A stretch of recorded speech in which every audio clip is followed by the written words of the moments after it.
Hey guys, and welcome to the third part of the Menza Masquerade review video. In parts 3 and 4, we're going to be going through the top performing lists. We're going to look at first, second, third place finishes, as well as the best general. So let's just start by going through those top finishes. In first place, we had Ryan Littler with 125.6 points. Behind him, Michael Hamilton with 125 points. Third place, we had Matt Jackson with 122.4. And in fourth place, we had Lachlan Morrison, and also Best General, with 116 points. So in this video, let's go through from down up. We'll start with Lachlan Morrison and then look at Matt Jackson in this video. So, Caine, run me through Lachlan's list. Okay, so Lachlan's list was pretty much just a battle company, so a Strike Force Gladius. So he had a lot of, if we go through the list, he's got a lot of vehicles in there, a lot of free vehicles. But in his list it is basically a captain, a chaplain, some Devastator Marines, another unit of Devastator Marines with las cannons and heavy bolters. So one had four las cannons, four las heavy cannons, bolters, and one had 4 heavy bolters. Then he had an attack bike with a multi-melter, another attack bike with a multi-melter.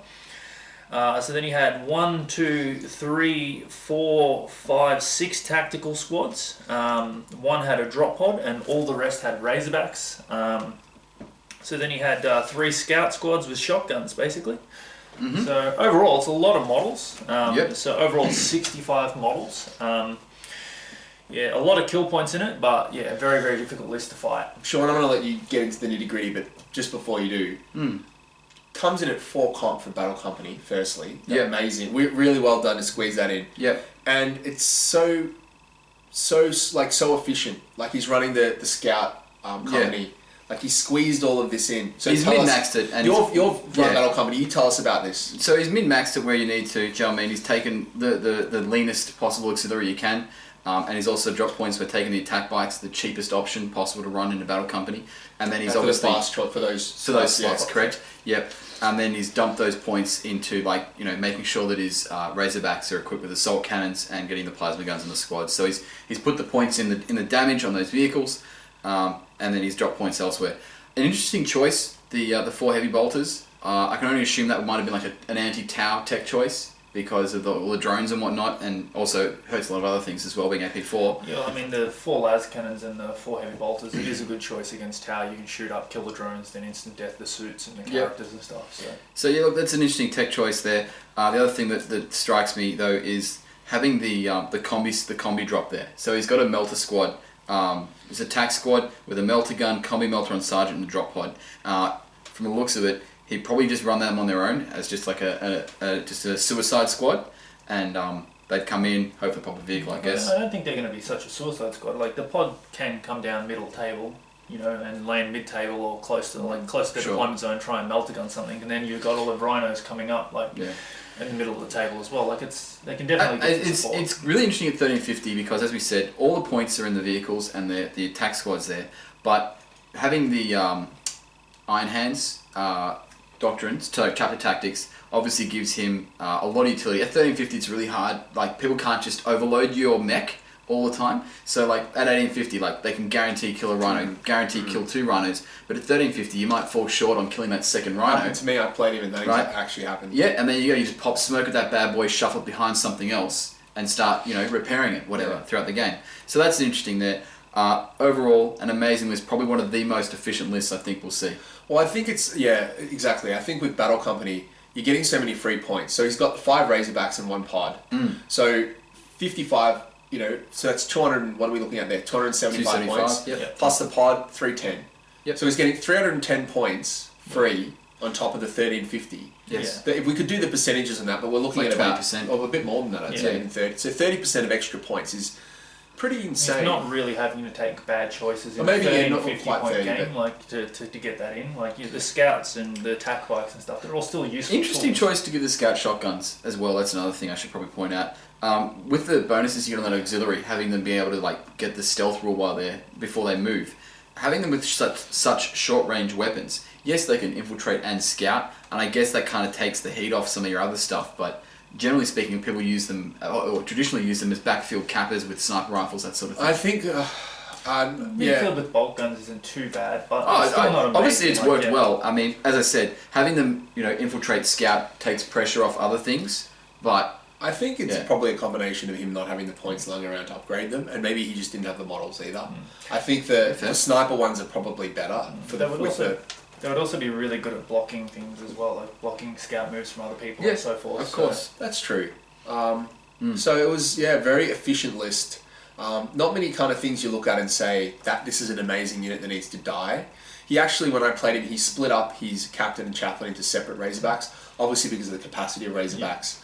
But it also just creates this MSU situation where you don't really have any really particularly good targets to shoot. You just shoot the closest thing that's what Battle Company does. It Yeah. does homogenous units that just overwhelm your opponent. And that's the issue. Yeah. And what I found really interesting it's not an epiphany that I had, it's just the general situation of how Battle Company works, is the value of those doctrines, especially the tactical doctrine. So if we have a look at what the tactical doctrine does, it actually, so when you pop that doctrine at the start of your turn, it gives you re-rolls to hit in shooting for tactical squads, as well as in combat. Yeah. And the double But it utility, also applies to characters with the same chapter tactics that are attached to those units exactly. as well. And so you can use, obviously he didn't take a chapter master in this one, he was only got the captain as per like the ITC rules, right? But that captain, if it was a chapter master, he'd get a reroll on the Orb B if it was in a which is a very powerful thing a lot of people do. But as Jeremy's saying, you also get the rerolls in close combat as well. Yeah. it was pertinent. It came into play when I played it, but we won't go into that specific game. But what I find that tactical doctrine incredibly powerful. Yeah, at 1350, it's still a really good investment. Like it will help you a lot having rerolls. Like not much at 1350 can get that many rerolls for that cheap. I find that when you look at where the damage output's coming from, obviously you get to reroll all your bolters, all your plasma guns, but you miss out on the value of the twin-linked assault cannons on the Razorbacks. Like you put points in there. They're very vulnerable. Like they're still an AV-11 vehicle with 3 hull points. They do just die. Yeah. So you lose a 20-point upgrade when that thing dies as well. Like you just lose that. That's where the Grav Company is more optimal. And obviously you can't run it necessarily in this small limit because interestingly, it's the same amount of points to use a grav cannon instead of a plasma gun and the assault cannon, but it works differently. It's a different play style, and it's obviously more comp. Well, it's a higher comp because you need to take White Scar's chapter. Well, you got to scout it or something. Scout it up. Yeah, but I just think that's a big vulnerability of the list. Just looking at it. Well, it's a potential suboptimal choice, but I also think that the Razorbacks aren't in any way bad. Of course. I mean, like at 1350 though, like trying to kill that many vehicles with It Will Not Die and that many models with the Feel No Pain and stuff, on a game that's objective based, kill point based, and Eternal War, and Maelstroms, it's very difficult. He's going to dominate 3 or 4 of the Maelstroms every turn. He's going to be picking up the Maelstroms that he's going to be getting. He's going to be saving a lot of his kill points because he can shuffle away and make Feel No Pain saves and stuff. Like you really have to fight to get the kill points and the objectives out of this. Obviously, so much MSU, almost everything is OBSEC except for the scouts. Yeah. So at 1350, this is a mountain to climb for almost any list that it plays. I just had an overwhelming, once again, we won't go into the specifics of the game, but it is just quite hard for any 1350 list to be able to do all the damage you need within those 6 or 7 turns to get through all this stuff. Just looking at this off the top of my head, I would have been tempted if this was my list that I was running for an event. I would have been tempted to drop some of the supplementary weapons, like one of the assault cannons on the Razorbacks, and dump those points into giving the 2 characters combi melters to make that melter drop far more potent. And it also gets your captain in the thick of it. He's already paid the points for Artificer Armor and Power Fist, so it's obviously a combat character. If you pod that in and pop something, I mean, yes, it's under threat at that point because he's so far behind enemy lines, but it means that you're going to get immediate value from those characters. I agree with that, actually. Against me, Lachlan didn't have those characters. He had those characters backfielded. Yeah. It's kind of like... They often get wasted. Yeah, I think, again, especially... For about 3 or 4 turns, then maybe they commit to one fight. And they didn't do much. I mean, also, you've still got the choice not to commit it. You don't have to put it in a pod if you've got space in one of those vehicles. Slap him in the vehicle by all means and drive him around and melter later on. But if they don't have the tools to deal with that dropping down, plus, the 7 or 8 rhinos... By all means, but he very well possibly could have put them in those pods in some games that I didn't see. Sure. But if he did, I agree with you that they would have benefited from the combi melters. So kind of that situation where if he didn't, maybe he should have thought about it, and if he was going to do that, then give him the combis. So that's a good point, Shawn. Especially with the the chaplain in there. A lot of people underestimate chaplains, and I don't know why that happens, but I didn't rate them at first, but then I realised it comes with a 4-up invul. It's still a 2-wound character. It's getting rerolls from the doctrines. It gets rerolls from the doctrines, can still bounce wounds around using Lookout Serum and whatnot. And it supplements your captain in a really... It's like a force multiplier for the captain, because the wound that would have killed the captain instead killed the chaplain. So, yeah. Yeah, and it gives you, especially with the scouts, like if you're versing a list that you've got shooting inferiority against, so say like Tau or a really defensive Eldar list, you can, on turn 1, drop your pod, infiltrate and scout the scouts forward to get them really close within 12 of your opponent, and then, move and potentially, move 12 and snapfire your twin-linked assault cannons. Will still get some value out of them, absolutely. but just get your whole army in their face on turn 1. So that was a very effective strategy that could have been employed. You could even do that and then pop smoke as well. Like if you don't want to forego the shooting. All your vehicles smoking, which it starts to make it difficult to pop them out. Plus, you will not die. And then you get immediate value from your Artificer armor. Yes. And in that situation, I think you'd want to make him a Chapter Master. So you'd probably... Oh, but then you don't get that all B though. On the drop. You'd need to give him Terminator armor. Yeah, it starts to add up. In the pod. But if you're taking a Power Fist, like the points you pay, Power Fist on a captain in Artificer armor is 25 points. When you take the upgrade for the Terminator armor, it gives you a discount on your Power Fist.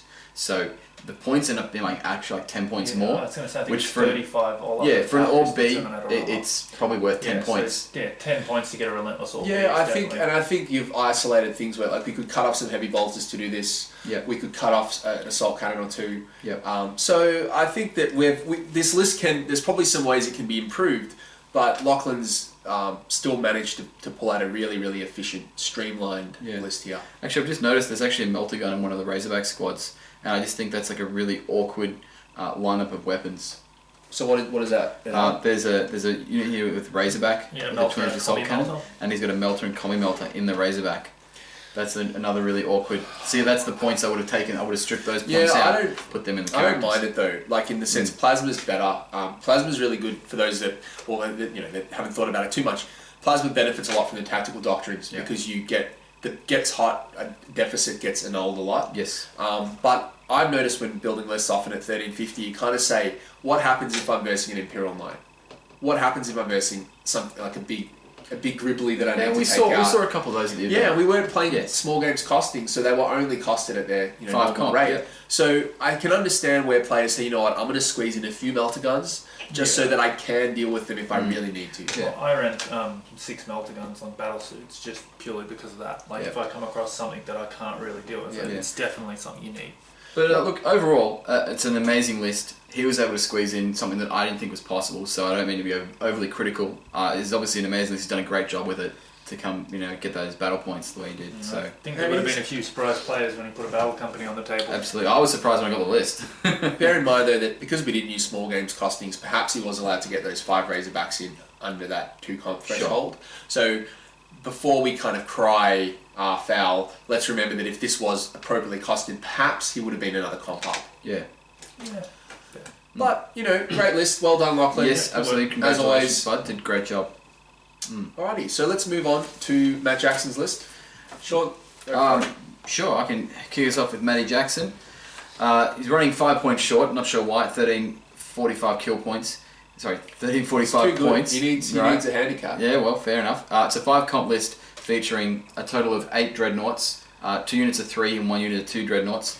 He took White Scars Chapter Tactics. Level 2 Libby, his troops are just 2 units of scouts.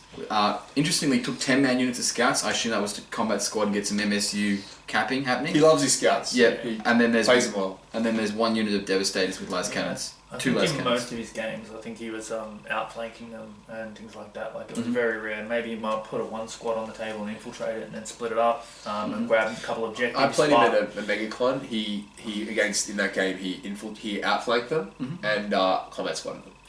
Yeah, I mean he's got a bit of shooting in the list and a bit of a bit of alright ability to fight someone at range. So pick off the targets that hurt the scouts, bring the scouts on the flank, and start doing some damage with them. It's a good list. Scouts are something that we'll save it for when we discuss Ryan Littler's list. But I think scouts, and people underrate them, I think they're better than tactical marines. Unless you're taking tactical marines in a battle company where they gain the doctrines, scouts are just a superior unit choice. And it's interesting that we're seeing them pop up a lot more. We're seeing people choose scouts over tactical marines as those core choices. And I think when you look at the stats of a scout versus stats of a marine, especially since that 7th edition drop of Space Marine Codex where they buffed their ballistic skill and weapon skill, scouts are now a superior choice. Yep. And we're seeing players adapt and start taking it. We're seeing them more prevalently, absolutely.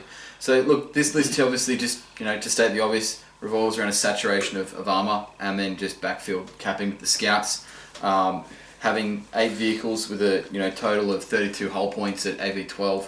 It's not easy to crack. It's the same as a battle company. It's just a saturation of a particular platform that not all lists can deal with. I was privileged enough to have a chat to William Summers and Matt Jackson after their game, and Will described how it went. William was running the what's that? Iron Wolf. The Iron Wolf formation again with the Typhoons. So you've got these two really polarizing lists that none of each other on round one.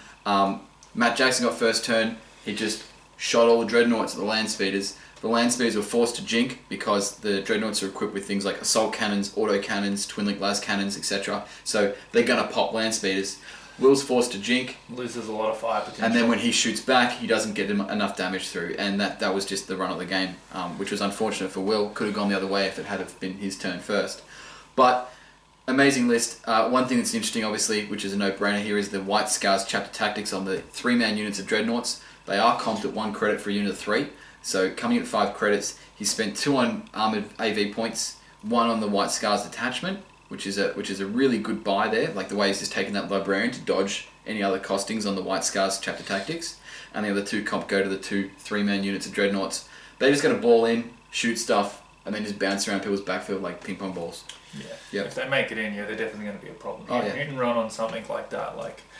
I mean, it also gives them the ability to charge something, stay in combat for a turn, so they can't really shoot it, then hit and run out, and then shoot that unit. And shoot dreadnoughts have smash, so they can make smash attacks, Yep. which is a tactic I assume he would have been using.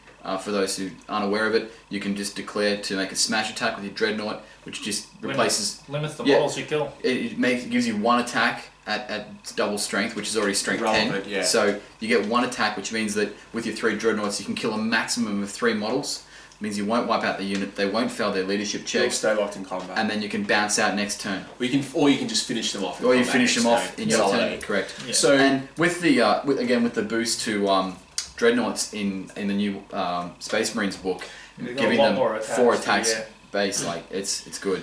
I think this list is, once again, we've touched on the scouts. The dreadnoughts are benefiting from basically a triple buff they've received in the new decks. And people look at dreadnoughts, the models have been the same for a long time, but the actual rules haven't. So we've seen a buff to their attacks.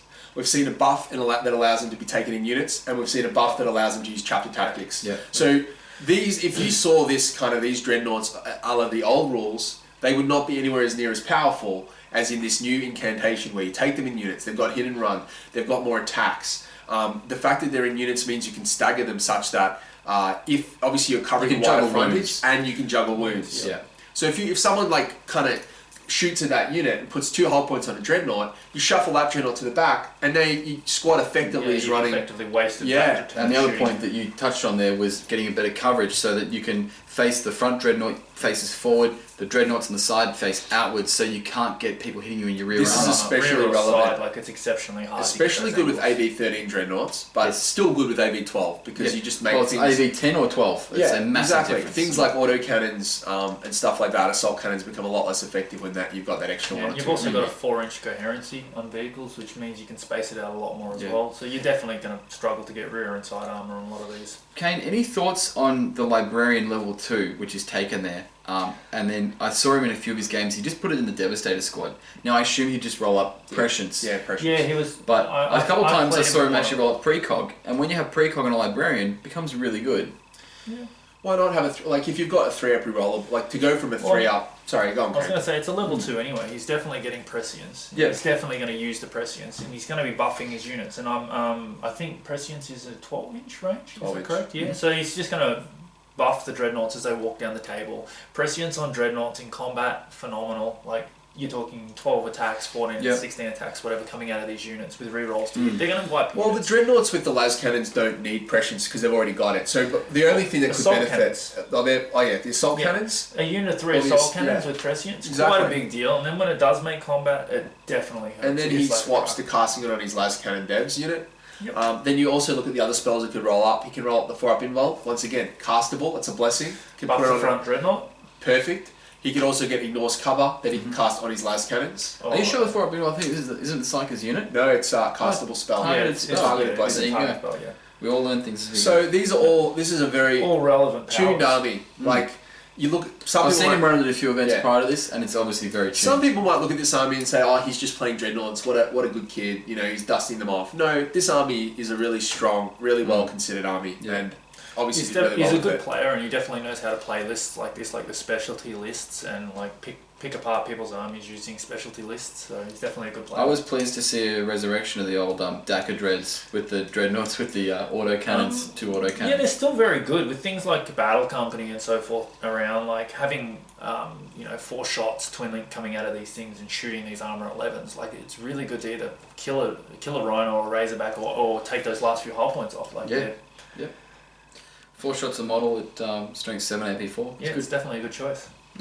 So just to clarify with those assault cannon dreads, he's only got 1 assault cannon on each, right? Correct. Yeah, And and a fist. So Yeah, he's correct. he's kept his fists on every dreadnought. Except Yeah. for the Dakar ones. Yeah. The Dakar ones have With the double 2 autos. twin linked autos. Yeah. So the double autos do have that. So, Okay. Yeah, I mean, which obviously means he's walking, all the ones with the fists at you. But I and think shooting the whole thing is time. though, you don't need to have fists when you're running white scars, because even if they get tied up with something they don't want to be, because they obviously losing the power fist, they go down to strength 6. They can hit and run out. Yeah. They can still hit and run out.